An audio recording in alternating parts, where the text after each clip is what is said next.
This is Telugu Bible Radio, streaming the living word of living God.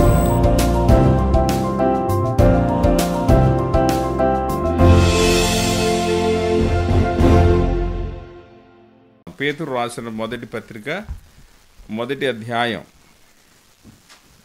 1-2 వచనాలు నేను చదువుతున్నాను. యేసుక్రీస్తు అపోస్తలుడైన పేతురు తండ్రి అయిన దేవుని భవిష్యత్ జ్ఞానమును బట్టి ఆత్మ వలని పరిశుద్ధత పొందిన వారై విధేయులగుటకు యేసుక్రీస్తు వలన ప్రోక్షింపబడుటకు ఏర్పరచబడిన వారికి అనగా పొంతు, గలతీయ, కప్పదొకియ, ఆసియా, బితునియ అను దేశములయందు చెదరిన వారిని చేరిన యాత్రికులకు శుభమని చెప్పి వ్రాయినది. మీకు కృపయు సమాధానమును విస్తరిల్లునుగాక. దేవుని బిడ్డలారా, ఈ దినం మనం చదువుబడిన లేఖన భాగంలోనికి వెళదాం. ఈ పేతురు పత్రికలో రాయబడినటువంటి పేతురు పత్రిక రాయటంలో 2 ప్రధానమైన అంశాలు ఉన్నాయి. ఒకటి, ఈ మొదటి పేతురు పత్రిక ఇక్కడ రాస్తున్న విషయాన్ని మనం చదివితే, యేసుక్రీస్తు రక్తములన ప్రోక్షింపబడుటకు ఏర్పరచబడిన వారికి అనగా పొంతు, గలతీయ, కప్పదొకియ, ఆసియా, బితునియ అను దేశములయందు చెదరిన వారిలో చేరిన యాత్రికులకు శుభమని చెప్పి వ్రాయినది. ఇది చెదరిపోయిన వారికి, శ్రమలను అనుభవిస్తున్న వారికి వ్రాయబడిన పత్రిక. ఈ దినాల్లో క్రైస్తవ సంఘానికి చాలా అవసరమైన పత్రిక మొదటి పేతురు పత్రిక. చాలా నిరీక్షణ గురించి మాట్లాడే పత్రిక పేతురు పత్రిక. ఈ పేతురు పత్రికలో పేతురు అనే భక్తుడు ఎవరు? యేసు ప్రభుతో ఉన్నటువంటి అతి ప్రధానమైన 3 శిష్యులలో ప్రధానమైన వాడు. ఈయనకు యేసు ప్రభుల వారు భూమి మీద ఉండగా పెట్టిన పేరు నీవు రాయి అనబడతావు అని చెప్పాడు. ఆ బండ మీదే నా సంఘాన్ని కడతానని యేసు ప్రభుల వారు పేతురు గురించి మాట్లాడిన మాట మనందరికీ తెలుసు.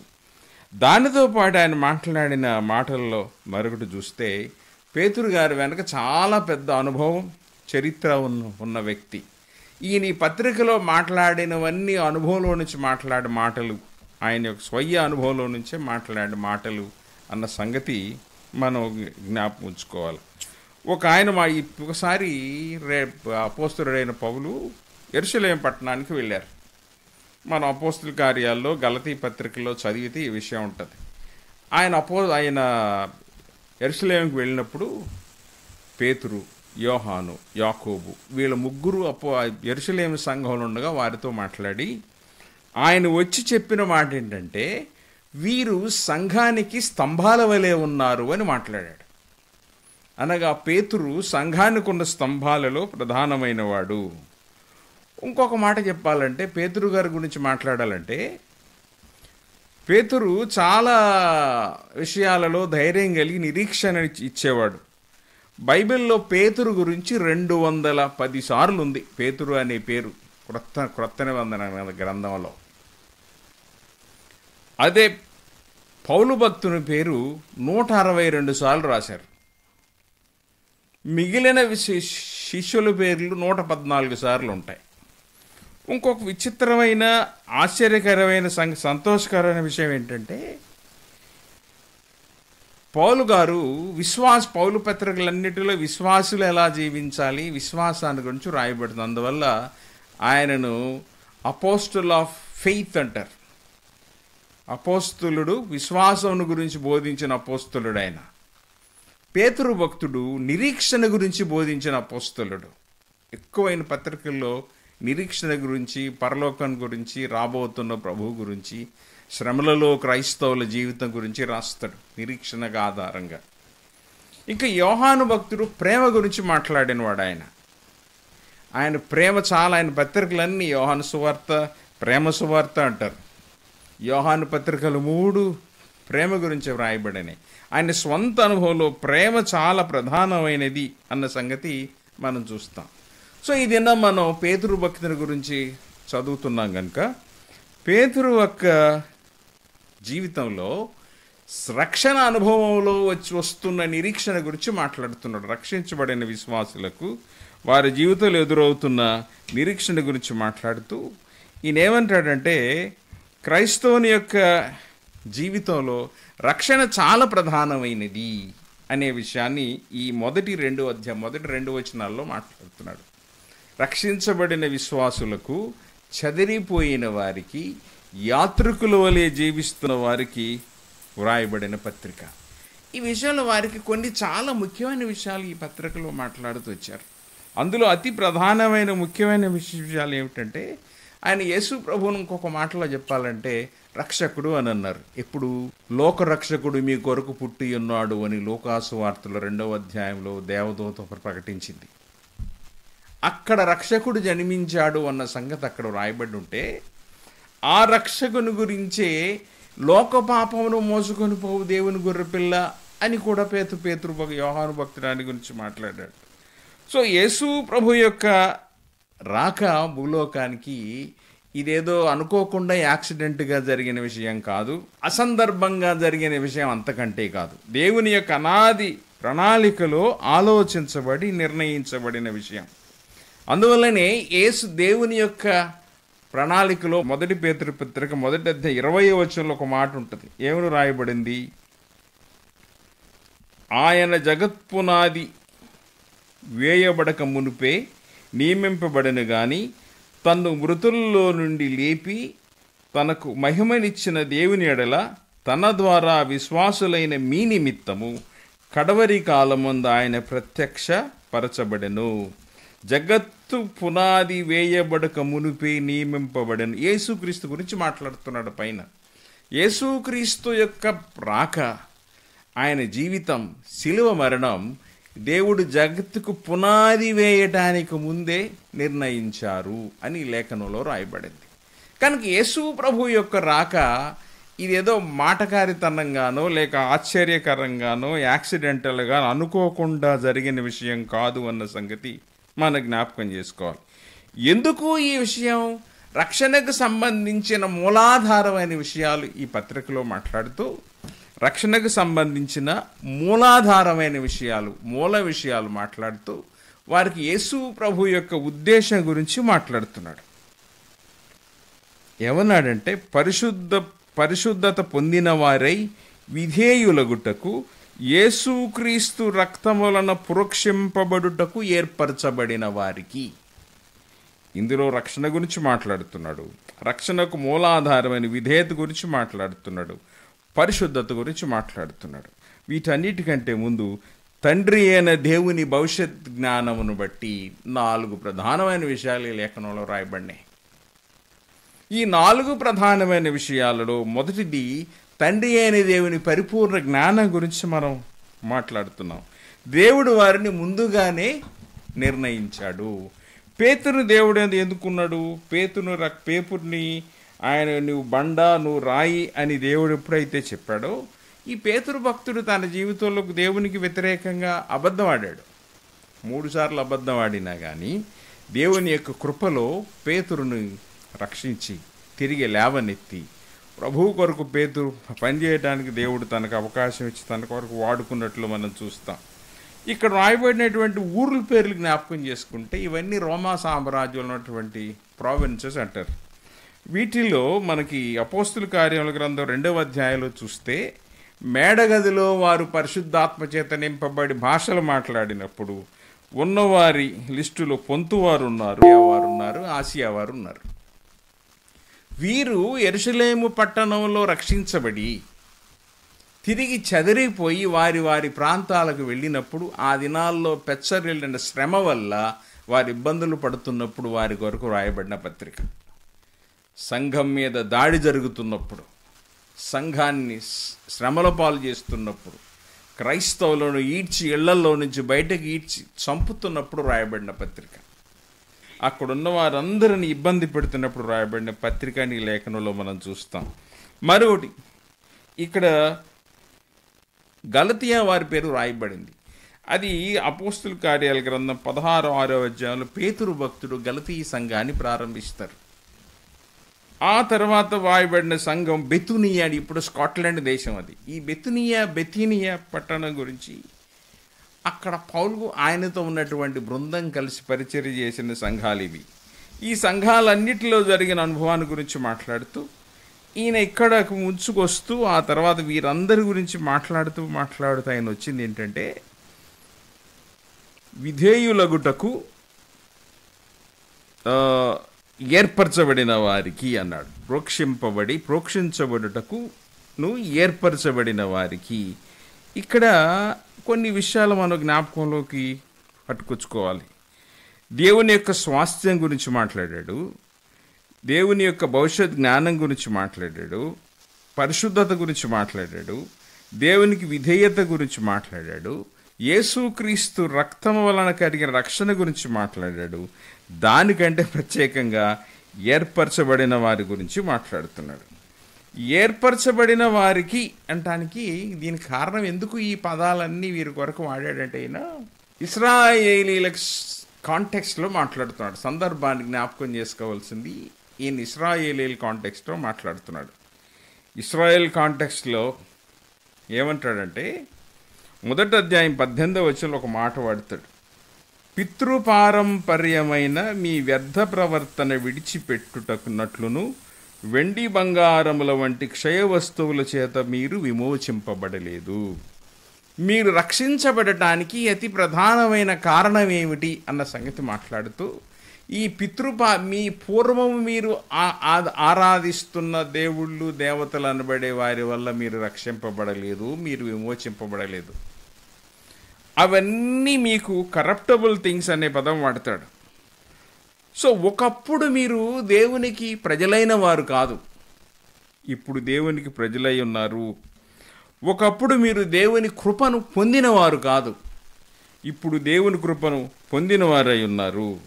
దానివల్లనే అన్యులైన వారి గురించి ఇశ్రాయేలీలకి చాలా చిన్న చూపు ఉండేది. ఇశ్రాయేలీలకి ఏంటంటే, దేవుడు మమ్మల్నే ప్రేమించాడు, మేము దేవుని బిడ్డలం, మేం తప్ప దేవునికి ఇష్టలైన వారు భూమి మీద ఎవరూ లేరు అని అంటూ ఒక మాట వారేవారు. ఏమనేవాళ్ళంటే, ఈ అన్యులందరినీ దేవుడు అగ్నిగుండంలో తగలబెట్టడానికే సృష్టించాడు అనేవారు. రెండవది, వాళ్ళు అనే మాటలో ఇంకొక విచిత్రమైన మాట ఏంటంటే, కనిపించిన ఏ అన్యున్నైనా మనం దూరంగా పెట్టచ్చు, అవమానించవచ్చు, వారిని చంపొచ్చు, దూరంగా తీసుకుని వెళ్ళచ్చు. ఎందుకంటే వాళ్ళు మనుషులు కాదు, మన లెక్కలనే భావం ఇశ్రాయేలీలలో ఉండేది. ఈ భావం ఉన్న వారి మధ్యలో నుంచి మాట్లాడుతున్న విషయం ఏంటంటే, ఇప్పుడు ఒకప్పుడు అలాంటి భావంతో మిమ్మల్ని చూసిన యూదులైన వారందరూ ఇప్పుడు మీరు వారితో సమానులుగా ఎంచబడ్డారు. ఇది క్రైస్తవ సంఘానికి రాస్తున్న పత్రిక.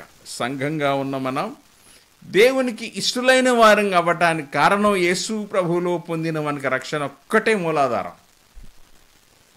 దేవుని రాజ్యంలో ఉన్న స్థానాన్ని పొందుకోవటానికి కానీ యేసు ప్రభు భూమి మీద ఉండగా ఒక మాట అన్నాడు. ఏమన్నాడు? ఇశ్రాయేల్ విషయాలు ఆయన మాట్లాడుతూ, ఒక యజమానుడు ఒకడు ఉన్నాడు, ఆయనకి ద్రాక్ష తోట ఉంది. ఆ ద్రాక్ష తోటను చాలా భద్రం చేసి దాన్ని కాపులకు ఇచ్చాడు. వారు దాన్ని కాపలా కాస్తూ దాన్ని జాగ్రత్తగా ఉంచుతున్నారు. తిరిగి వస్తాను, నా స్థలాన్ని నేను తీసుకుంటాను అన్నాడు. కానీ వారేం చేశారంటే, వచ్చిన వారందరినీ చంపి, అదే వారి చివరికి ఆయన కుమారుని పంపినా కూడా ఆయన కుమారుని కూడా చంపేశారు. ఇప్పుడు ఆయన వచ్చాడు, నా కుమారుని కూడా చంపేశారని ఆయన అన్నాడు. ఇప్పుడు వచ్చి ఆయన స్థలాన్ని ఏం చేస్తాడు అని అడిగితే, ఇప్పుడు కాపలా ఇచ్చిన వారి దగ్గర తీసేసి వేరొకళ్ళకి ఇస్తాడు అని చెప్పాడు. ఎందుకంటే వారికి అప్పగిచ్చిన వారు నమ్మకంగా లేరు. ఎక్కడ యజమానుడు వస్తాడు అని యజమానుడు పంపిన వారందరిని కొట్టి చంపే పనిలో ఉన్నారు. చివరికి ఎక్కడికి వెళ్ళారంటే, సొంత కుమారుని పంపిన ఆయన కూడా చంపేశారు. అందువల్ల యజమానుడే వచ్చి ఆ ద్రాక్ష తోటను వీరి స్వాధీనంలో నుంచి తీసి అక్కడ ఉన్నటువంటి వేరే వారికి దేవుడు ఇస్తాడు అని. ఆ విషయంలో దేవుడు ఎందుకు మాట్లాడాడు ఈ విషయం అంటే, ఇశ్రాయేలీలకి దేవునికి మధ్య ఉన్న సంబంధం గురించి మాట్లాడుతున్నాడు. ఇశ్రాయేలీలను దేవుడు ద్రాక్ష తోట వలె ప్రేమించి, వారిని నాటి, వారిని పెంచి, వారిని పెద్దవారిని చేసి, వారి పట్ల దేవుడు ఎంతో కృప చూపినప్పటికీ ఇశ్రాయేలీలు తన కుమారుని సహితం అంతకు ముందు వచ్చిన ప్రవక్తలని చంపారు, ఆయన కుమారుణ్ణి చంపారు. దానివల్ల దేవుడు వచ్చినప్పుడు రాజ్యం మీ దగ్గర నుంచి తీసివేయబడుతుంది అని దేవుడు మాట్లాడాడు. ఆ విషయం గురించి ఆలోచిస్తున్నప్పుడు దేనికి మిగులుకి ఇస్తానన్నాడు అంటే ఈ లోకంలో ఉన్న వారందరికీ దేవుని రాజ్యంలో భాగస్వామ్యం ఇవ్వాలి అని యేసయ్య భూలోకానికి వచ్చాడు.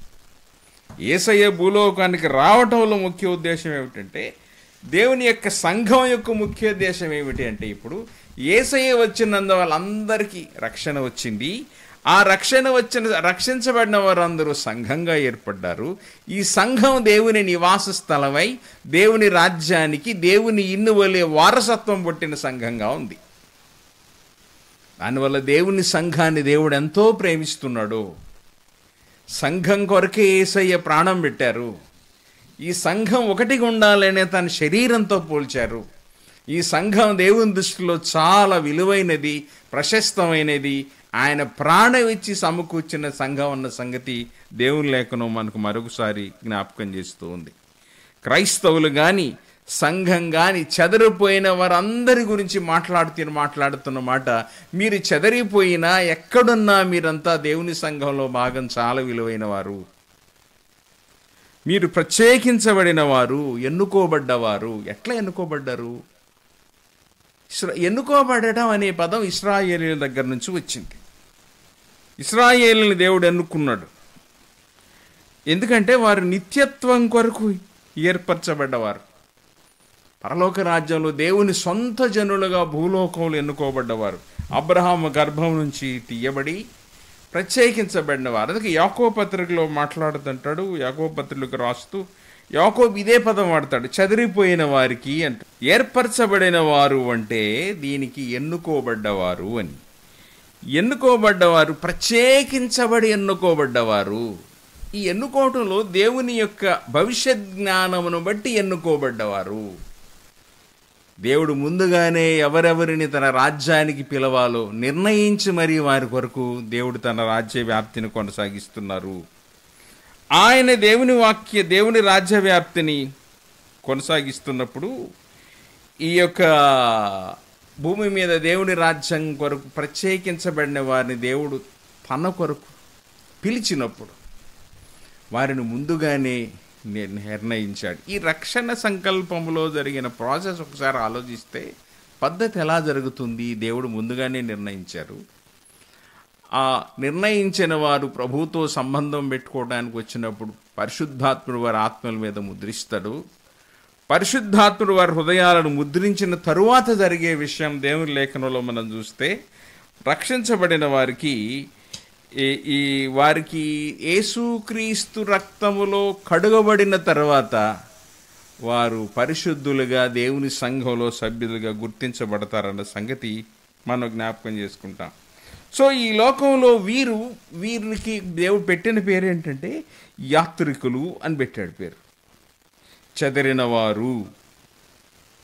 చెదరినవారు యాత్రికులు అని పెట్టాడు.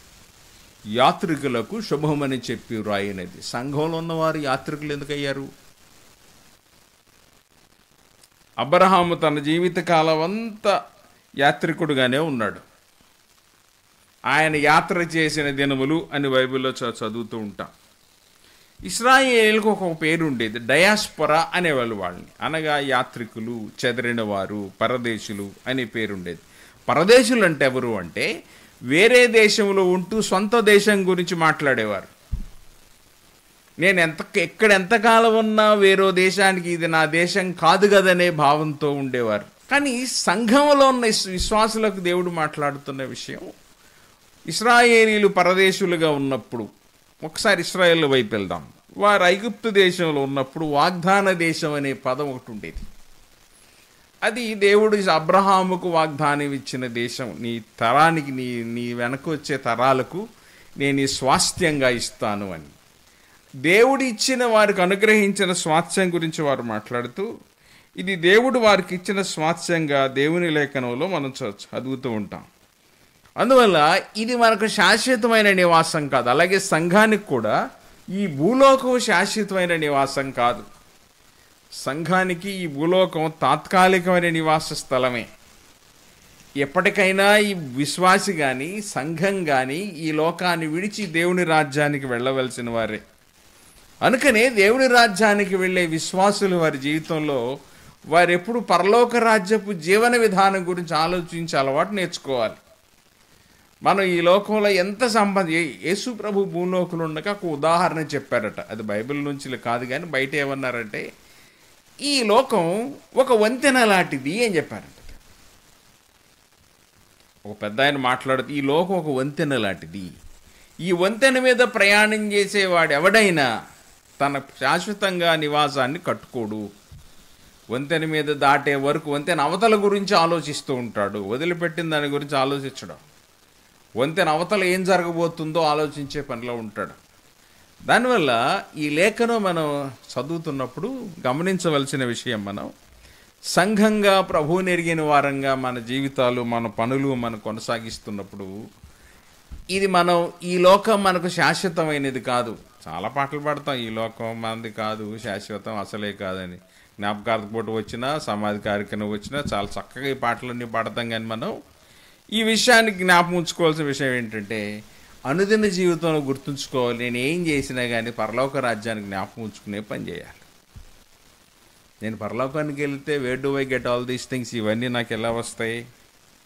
ప్రభు రాజ్యానికి వెళ్తే ఇవన్నీ నాకెలా వస్తాయి?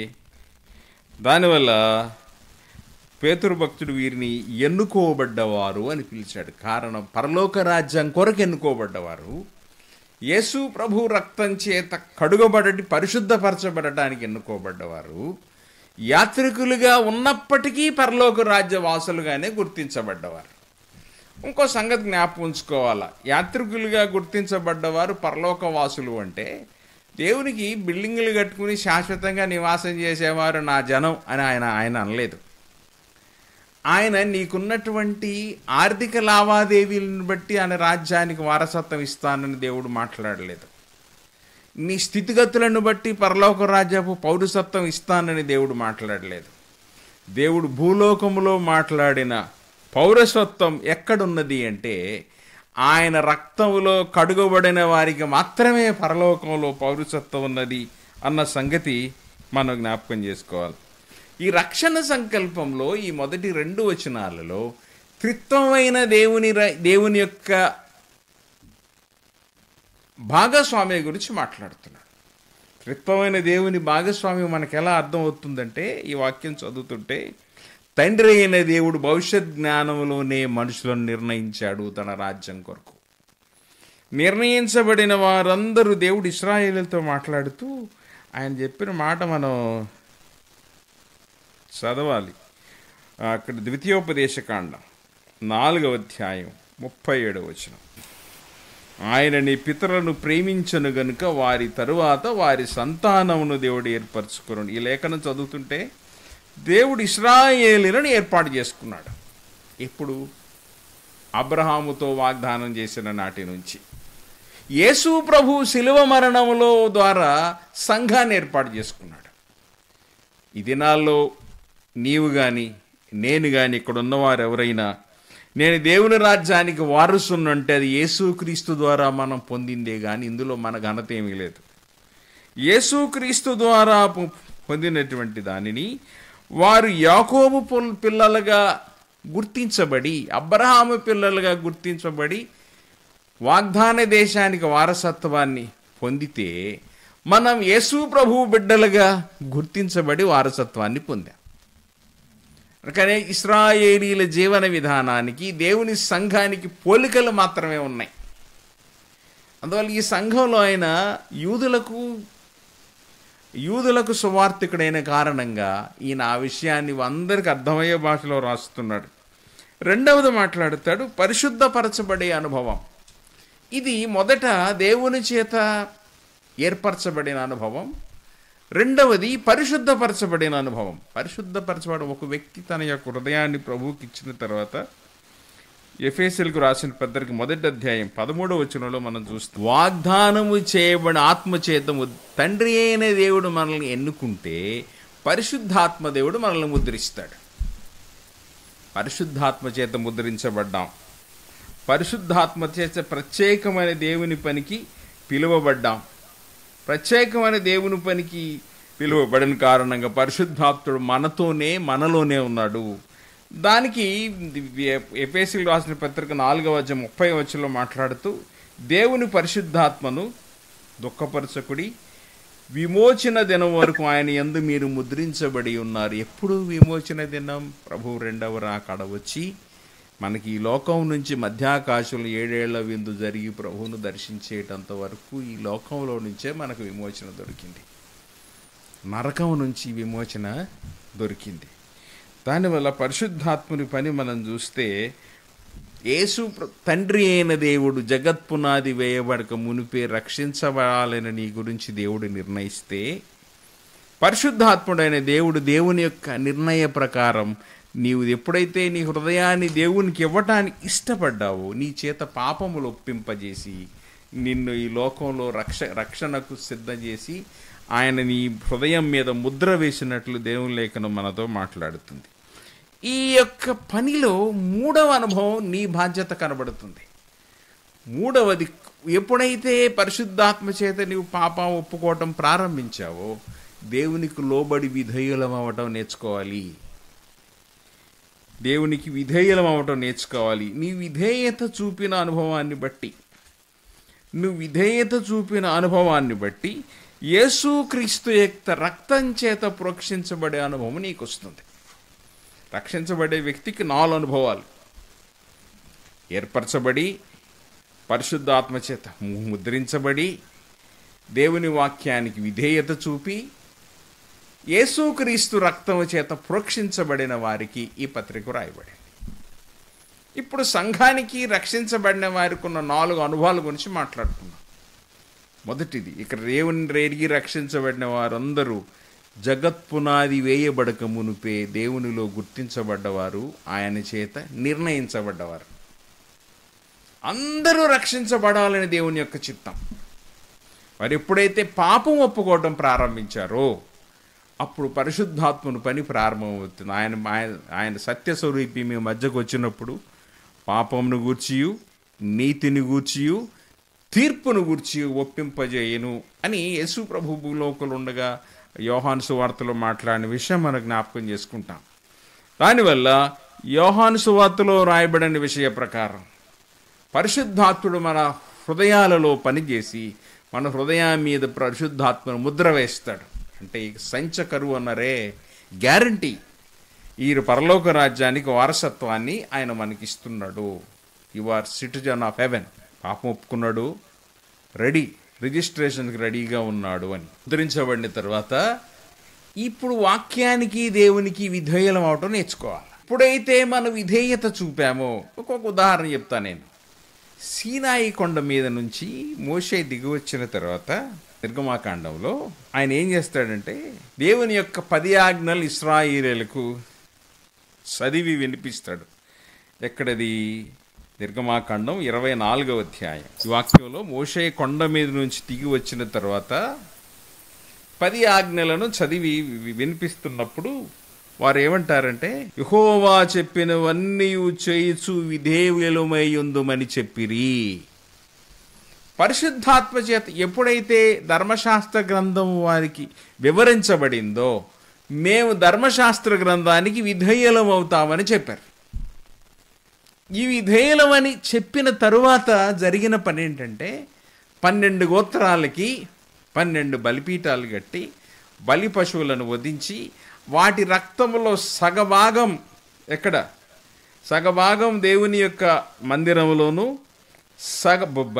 బలిపీఠం మీదను, సగభాగం ఇశ్రాయేలీయుల మీద ప్రోక్షించాడు. ఇశ్రాయేలీయుల మీద ఎప్పుడు మోషే రక్తాన్ని ప్రోక్షించాడు అంటే, ఇశ్రాయేలీయులు మేము దేవుని ధర్మశాస్త్రంలో చెప్పినవన్నీ చేస్తామని ఒప్పుకున్న తర్వాత మోషే కొండ మీద దిగి వచ్చి 10 ఆజ్ఞల పలకలు వారికి చదివి వినిపించిన తర్వాత, ధర్మశాస్త్ర గ్రంథంలోని విషయాలన్నీ వారికి చదివి వినిపించిన తర్వాత వారు లేచి నిలబడి వారు చెప్పిన మాట, యెహోవా గ్రంథములో చెప్పినవన్నీ మేము చేతము అని చెప్పినప్పుడు, ఆ యొక్క వధించబడిన పశువుల రక్తములో సగభాగం మనుషుల మీద ఆయన ప్రోక్షించాడు అని లేఖనంలో రాయబడింది.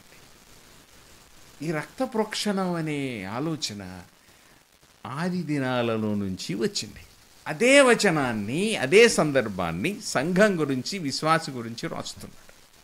మనకి అన్వయించుకున్నప్పుడు, ఎప్పుడైతే దేవుని యొక్క అనాదికాల సంకల్పంలో నీ ఉన్నావో, నీవెప్పుడైతే నీ పాపస్థితిని ఒప్పుకొని ప్రభుపాద సన్నిధికి వచ్చావో, ఆ దినాన పరిశుద్ధాత్ముడితో నీకు సహవాసం, సంబంధం ఏర్పడింది. పరిశుద్ధాత్ముడిని హృదయం మీద ముద్రించిన తర్వాత నీవు దేవునికి విధేయత చూపటం, ఒప్పుకోవటం నేర్చుకోవాలి. ఎప్పుడైతే నీ విధేయత చూపుతున్నావో అప్పుడు యేసుక్రీస్తు రక్తం చేత ప్రోక్షించబడి నీవు పరిశుద్ధతలోనికి ప్రవేశిస్తావు. నీ పాపములన్నీ గుర్తుంచకుండా మరెన్నటికీ నీలో ఉంచకుండా తుడిచివేయబడతాయి అని దేవుని లేఖనం మనతో మాట్లాడుతుంది. సో ఆత్మరక్షణ విషయంలోనే కానీ పాపక్షమాపణ విషయంలోనూ కానీ తండ్రి నిర్ణయించాడు, పరిశుద్ధాత్ముడు ముద్రించాడు. యేసు తన రక్తాన్ని కార్చి నీ కొరకు పాపక్షమాపణ ప్రాయశ్చిత్తం చేశాడు. విశ్వాసి సంగతి ఎప్పుడు మర్చిపోకూడదు. వీళ్ళందరూ విశ్వాసులకు రాసిన పత్రిక. ఇది ఎవరో దేవుని ఎరగని వాళ్ళకి రాసిన పత్రిక కాదు. విశ్వాసులైన వారికి, ప్రభువుని ఎరిగిన వారికి రాసిన పత్రికలో మాట్లాడుతున్న విషయం. మీరు ప్రభువుని ఎరిగిన మీరందరూ ఈ విషయాన్ని జ్ఞాపకముంచుకుని వాక్యానికి అనుగుణంగా, వాక్యానుసారంగా జీవించడం నేర్చుకోవాలి అని దేవుని లేఖనం మనతో మాట్లాడుతుంది. ఇదేనో మన రక్షణ సందర్భంలో 4 విషయాలు నేర్చుకున్నాం. ఒకటి, దేవుని యొక్క అనాదికాల సంకల్పంలో జగత్పునాది వేయటానికి ముందే నేను ప్రభు సంకల్పంలో ఉన్నాను. విశ్వాసి గుర్తుంచుకోవాలి. రెండవది, నేను ఎప్పుడైతే దేవునికి నా పాపం ఒప్పుకోవటం ప్రారంభించానో పరిశుద్ధాత్మని స్వాధీనంలోకి నా జీవితం వెళ్ళింది. ఆయన ముద్రించబడి పరిశుద్ధాత్మని దేవుని బిడ్డనయ్యాను. దేవుని బిడ్డనైన నేను దేవునికే విధేయునై ఉండాలి. వాళ్ళు అదే చెప్పింది. మేము లోకానికి విధేయులమై ఉండం, దేవునికే విధేయులమై ఉంటామని చెప్పారు. ఎప్పుడైతే దేవునికి విధేయులమై ఉంటామని చెప్పారో అప్పుడు యేసు రక్తం వారి పాపములను కడుగుతుంది. యేసు రక్తం చేత పాపములు కడుగబడటానికి నా భాగస్వామ్యం పాపం ఒప్పుకోవటం, దేవునికి లోబడి ఉండటం. ఈ 2 నీకు చాలా ప్రధానమైన విషయాలు. ఎక్కడున్నా వీళ్ళు ఎక్కడున్నారు? అందరూ ఒక సంఘంలో లేరు, చెదిరిపోయి ఉన్నారు. ప్రాణభయంతో అటు పోతున్న వారికి ఆయన పేరేంటి, నీరో చక్రవర్తి చాలా హింసిస్తున్నాడు క్రైస్తవులను ఆ దినాల్లో. సీజరు చక్రవర్తి పేరు మీద వారందరినీ, క్రైస్తవులందరినీ, సంఘానికి చిత్రవాద ఎదురవుతున్న ఆ దినాలలో, ఎదురవుతున్న పరిస్థితులలో పేతురు భక్తుడు రాస్తున్న పత్రికలో మాట్లాడుతున్న మాటిదే. మీరు దేవుని చేత ఏర్పరచబడ్డవారు, ప్రత్యేకమైన పని కొరకు పిలువబడ్డవారు, యేసుక్రీస్తు యొక్క పరిశుద్ధాత్మ చేత ముద్రించబడ్డవారు, మీరు దానికి విధేయతను ఒప్పుకున్నవారు, విధేయులగుటకు ఒప్పుకుని పరిశుద్ధులుగా జీవితాన్ని కొనసాగిస్తున్నవారు. పరిశుద్ధులవ్వడానికి కారణం యేసు ప్రభు రక్తం. యేసు ప్రభు రక్తంలో కడుగబడి పరిశుద్ధులుగా ఉండడానికి జీవితాన్ని కొనసాగిస్తున్నవారు. ఇలాంటైన మీ కొరకు ఆయన రాస్తున్న పత్రికలో సంఘానికి ఈ విషయాన్ని జ్ఞాపకం చేస్తున్నాడు. ఇదేనో దూరాన్ని ఉన్న మీకు నాకు జ్ఞాపకం చేస్తున్న విషయం. మనందరం జగత్పునాది వేయబడక మునిపే ప్రభు చేత ఏర్పరచబడ్డవారం. సంఘంలోని ప్రభువుని ఎరిగిన వారందరూ పరిశుద్ధాత్మని చేత ముద్రించబడ్డవారే. సంఘంలో ప్రభువుని ఎరిగిన వారందరూ పరిశుద్ధాత్మనికి విధేయత చూపిన వారే. సంఘంలో కొనసాగుతున్న వారందరూ యేసుక్రీస్తు రక్తం చేత కడుగబడ్డవారే. యేసుక్రీస్తు రక్త ప్రోక్షణ వలన పాపక్షమాపణను పొందినవారే, పరిశుద్ధపరచబడిన వారే. కనుక పరిశుద్ధమైన జీవితాన్ని కొనసాగించవలసిన అవసరం మనకున్నది. పాపానికి ఎంత దూరంగా ఉంటే అంత మనకు దేవుని పరిశుద్ధతలో కొనసాగుతాం. ఈ యొక్క ఉదయకాల సమయంలో అట్టి పరిశుద్ధతలో కొనసాగే అనుభవానికి ముందు ఈ విషయాలన్నీ మననం చేసుకుంటూ దేవుని వందనాలు చెబుతూ, ప్రభు ఎక్కడన్నా నాలో ఇంకా అవిధేయతలు ఉంటే ఈ సమయంలో సరి చేసుకుంటానయ్యా. నేను పరిశుద్ధతను కోల్పోను, నువ్వు కార్చిన రక్తాన్ని వృధాగా పోనీయను, నేను రక్షించబడ్డానని నీ ఎదుట ప్రమాణం చేశాను. అయినప్పటికీ నా జీవితంలో అవిధేయతలు ఎదురైతే వాటిని సరి చేసుకుంటానని ప్రభుతో మాట్లాడే కృప ప్రభు మనందరికీ అనుగ్రహించునుగాక.